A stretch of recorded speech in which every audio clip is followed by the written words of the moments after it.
Hey everybody, what's up? And welcome back to my kitchen slash garden. Originally, I wanted to make this video a Dahlia haul, Dahlia unboxing. Look what varieties of Dahlias I bought. But this order I ordered from a place called Leafari. I've never ordered from them before in the past.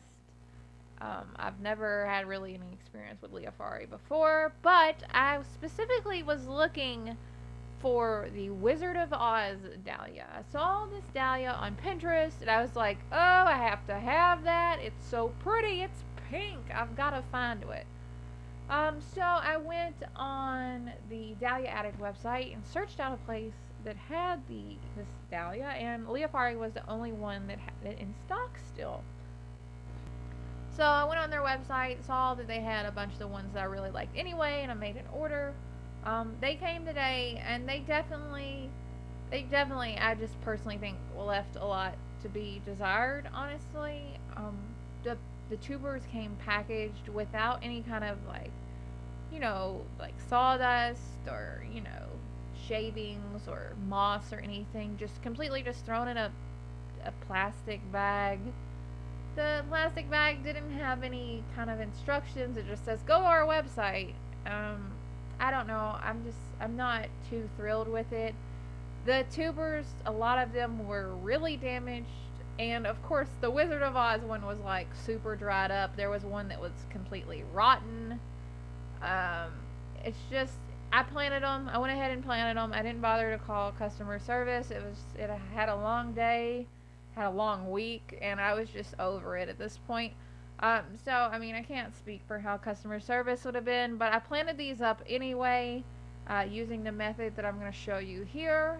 I know for a fact that this method that I'm using here works, because I use this method every single year, and it works every single year. So I know for a fact that this works, and I'm going to show you. But I did pot these dahlias up to see if I could get them to grow. It's been about a week so far, and I think only one tuber shows any kind of sign of an eye starting to form and grow, or starting to grow from an eye rather. So the jury is still out on these. I'm sure I'll report back to you guys when I get my, you know, when I just, when I either give up or plant them in the garden, whichever happens first.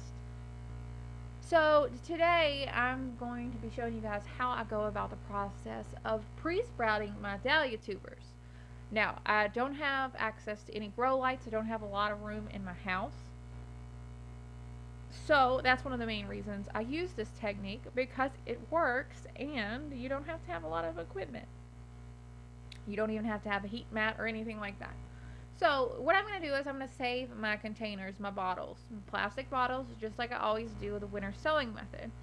I know I talk about the winter sowing method so much, but the same basic principle of creating a little greenhouse works with so many other applications. It works to pre-sprout tubers. It works to take cuttings.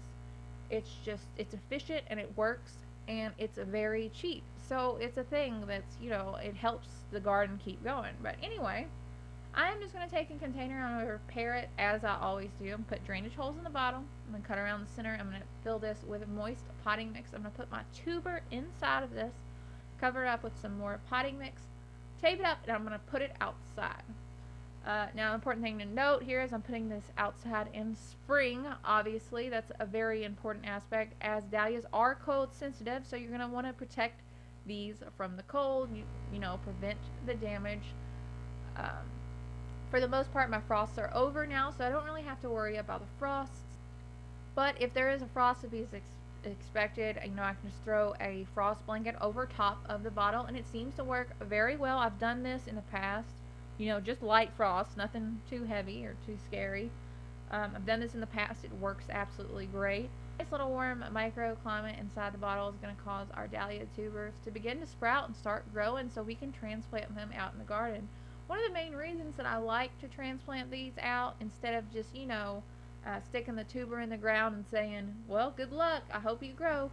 One of the main reasons for that is that I have a lot of slugs and snails, and they absolutely love just to feast on the plant shoots of these dahlias. In the past, I've had so much trouble that the snails just completely destroy the dahlias if I just plant them, you know. So, getting a jump start on that growth is a really good way to ensure that my plants are going to be nice and healthy. Additionally, you might want to get a jump start on growth if you plan on taking cuttings from your plants. I wasn't exactly sure if I'm going to take cuttings this year, but I think I might go ahead and just take some cuttings for the sake of you guys and show you guys how I do it. I'm always trying to make new content anyway and try to come up with ways that might help somebody. So I might just go ahead and take some dahlia cuttings anyway. Anyway, using this method, usually depending on the weather in the springtime, you'll start to see growth coming from the eyes pretty quickly.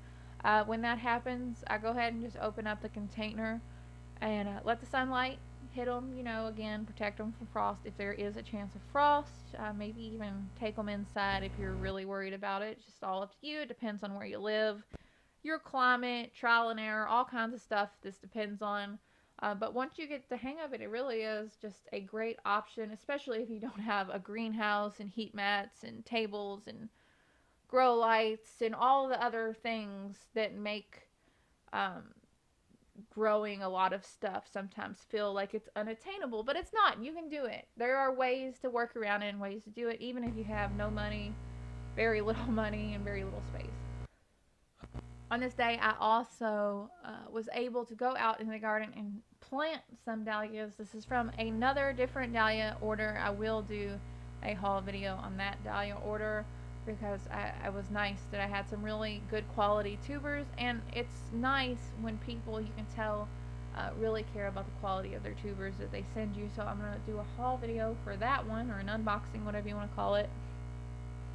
And anyway, I got to plant my dahlias, and luckily my dad came over and helped me because I was absolutely exhausted putting out the garden. There'd be a video for me putting out the garden too sometime this week, coming out soon.